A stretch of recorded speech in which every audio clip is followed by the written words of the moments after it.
नमस्कार। पवित्र अक्षय तृतीयार आपण मानकु समस्त को मोर शुभेच्छा शुभकामना जनाऊँगी।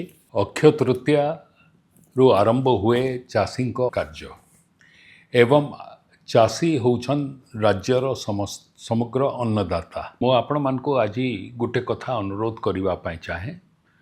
चाषी जेबे चाष करे ताकू सार निहाती दरकार, ता अमल को अधिक करबा पई सार दरकार। बट सार नेबा पई आज सरकार गोटे निर्देश जारी करिसंती जोथिरे चाषी तांकर ओटीपी माध्यम रे तांकर आधार कार्ड माध्यम रे रजिस्टर करी सारटा को किनिबे।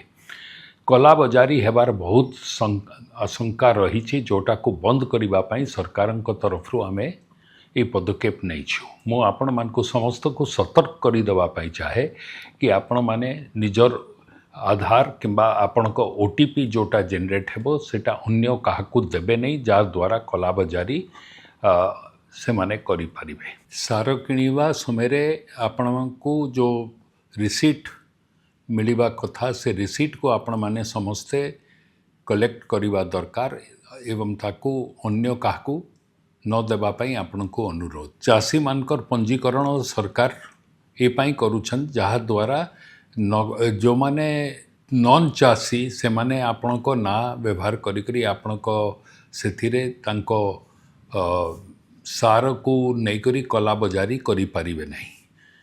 सरकारको ई कार्य रे आपण मानकर समस्त को आमे सहयोग कामना करूछु एवं मो आशा करूची आगामी दिन रे भी आपणकर कृषि क्षेत्र रे मंगल हो, आपणको उन्नति हो। जय हिंद, जय भारत, वंदे उत्कल जननी।